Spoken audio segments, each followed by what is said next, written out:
sahaja yang menang terima award. Dan lagi 2,000 lebih datang hari ini tanpa award. Perempuan adalah diamond in the making.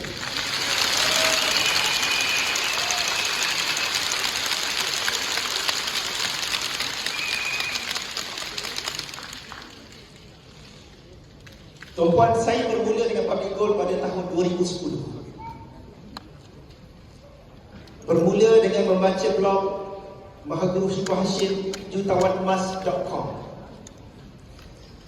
Ketika saya bermula, saya adalah seorang B40, pendapatan kecil, tak lebih 4,000 sebulan, tetapi mempunyai financial yang okey, mempunyai saving 12 bulan gaji, tidak ada hutang. By profession, saya adalah seorang chartered accountant. Ketika saya bermula tahun 2010, saya hanya nak simpan emas saja. Sebab sebagai seorang accountant dan saya buat bisnes di luar waktu kerja, buat bisnes, hasil bisnes saya simpan 100%. Saya hanya hidup bulan-bulan hanya guna duit gaji saja. Duit hasil bisnes simpan 100%. Ketika itu hasil bisnes yang saya buat secara part time di luar waktu kerja sekitar 1,000 sebulan. Ketika saya bermula dengan Public Gold,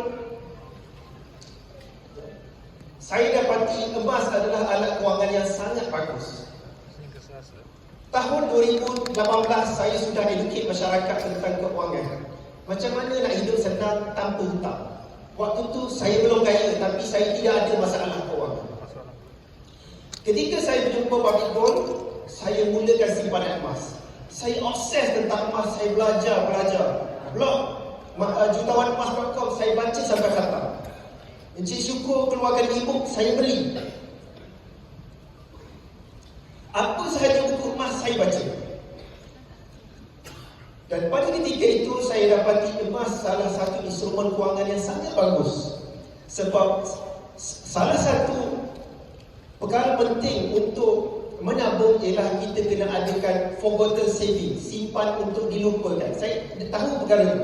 Tapi bila saya dapati emas, emas adalah alat kewangan yang bagus untuk kita melupakan simpanan. Dan pada ketika itu saya dah tengok peluang bisnes Public Gold.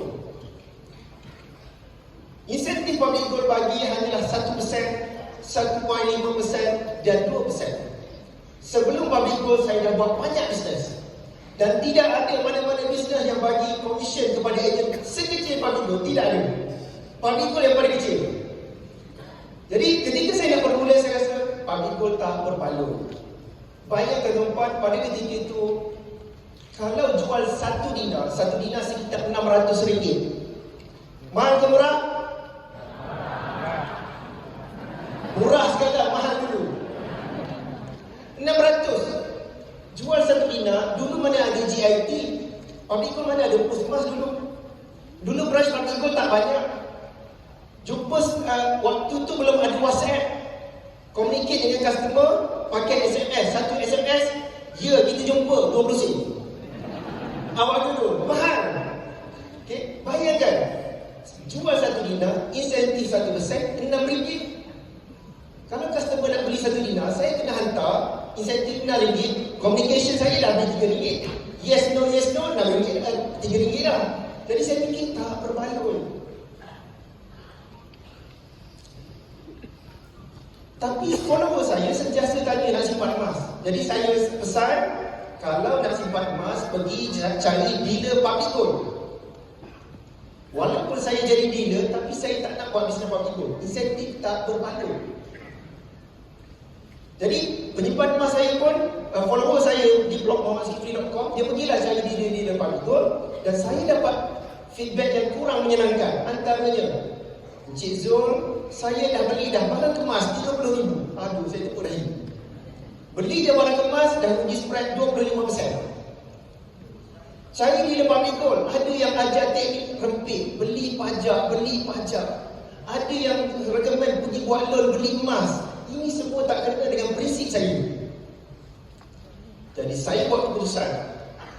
Walaupun saya tak nak jadi dealer Public Gold aktif, saya cuma nak bantu follower saya membeli emas dengan Public Gold. Saya bagi ilmu, saya ajar macam mana nak order, dia buat order sendiri, ataupun saya tolong place order, dia bayar direct pada akaun Public Gold, dia collect stock di branch Public Gold. Saya ajar macam mana nak collect stock, apa dokumen perlu bawa, macam mana nak buat appointment. Itu saja lupa saya buat. Ada penyimpan emas, ada nak tanya letak emas, saya ajar dia beli dengan sendiri. Saya tak buat sales dengan Public Gold. Tapi saya dapati insentif daripada Public Gold, makin lama makin banyak, makin lama makin banyak, lebih daripada bisnes yang saya buat selama ni.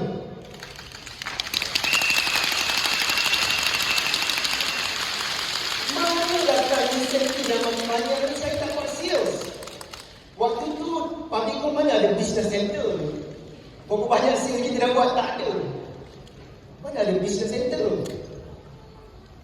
Jadi saya nampak ada something yang kelebihan bisnes Public Gold. Rupanya bisnes Public Gold, walaupun 1%, walaupun 1.5%, walaupun 2%, ini adalah passive income.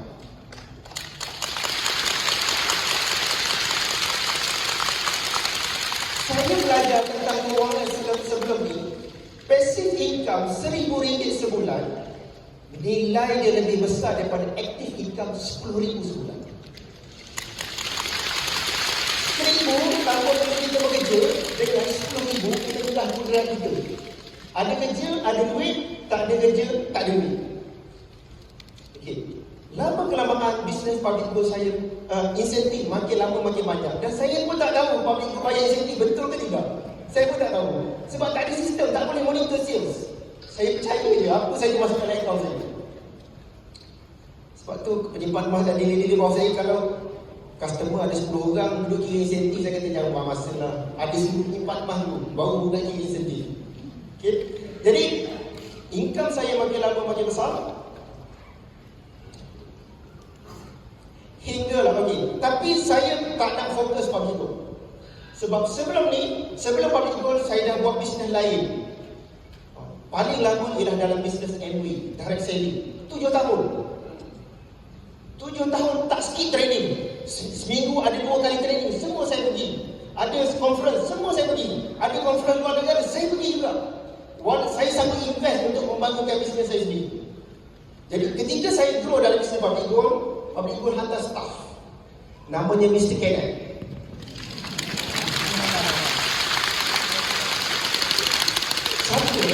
Public Gold nak jumpa saya di Old Town Sunway, tak saya kata di Sunway, tapi saya ingat saya di Old Town.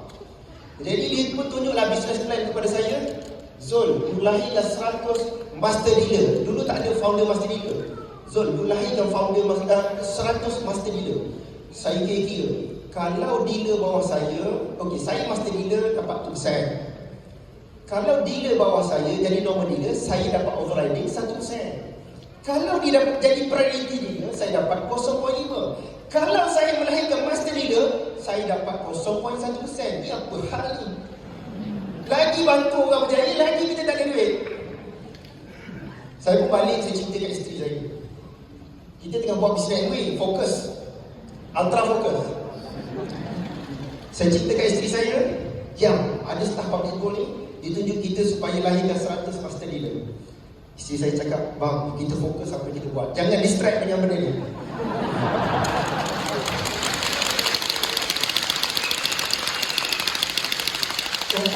Waktu saya bermula, mana ada diamond recognition?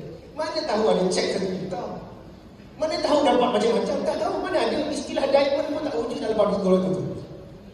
Jadi, okey. Tapi tuan-tuan, lama kelamaan, bisnes Public Gold saya makin lama makin besar, makin lama makin besar, hingga melebihi income saya sebagai seorang accountant. Dan ketika itu Public Gold jemput saya join Master Dealer Forum. Master Dealer Forum. Dulu tak ada founder Master Dealer. Master Dealer Forum. Master Dealer Forum tu yang hadir Public Gold jemput seluruh Malaysia, termasuk Sabah Sarawak. Dalam Master Dealer Forum tu, top dealer di Malaysia ni tak lebih 20 orang dalam satu bilik saja. Jadi saya ambil peluang dapat jumpa founder Public Gold. saya tanya, Datuk, sekarang ni saya buat kesihatan public goal. Satu hari nanti, kalau apa-apa terjadi kepada saya, apa jadi dengan bisnes saya? Adakah hilang macam tu saja? Datuk jawab satu jawapan yang saya memang inilah yang saya tunggu-tunggu. You punya bisnes boleh diwarisi. Sebab kenapa saya buat bisnes public goal MB sebelum ni? Sebab income boleh diwarisi. Kenapa walaupun tak berjaya saya tak give up? Sebab income boleh diwarisi. Saya ada isteri, seorang isteri rumah dan anak yang ramai yang kecil-kecil lagi. Saya fikir anything happen kepada saya, apa nasib isteri dan anak-anak saya yang masih kecil. Ketika saya bermula dengan bisnes public goal, anak sulung saya umur 6 tahun. Dan hari ini dah tengah buat degree sekarang. Ada besar dah anak saya. Jadi, bila Datuk sebut perkara itu, saya terfikir-fikir. Sekarang ni saya buat bisnes lain untuk income yang boleh diwarisi. Sekarang saya buat bisnes public goal lebih mudah, lebih kena dengan jiwa saya. Sebab saya suka ajar orang simpan duit.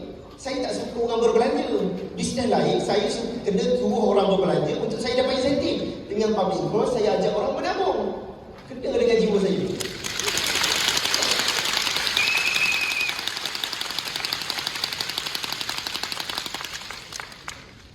Lepas tu, saya fikir-fikir, okey, saya balik, saya buat satu decision. Yang abang fokus public goal, ayang buat bisnes MBA.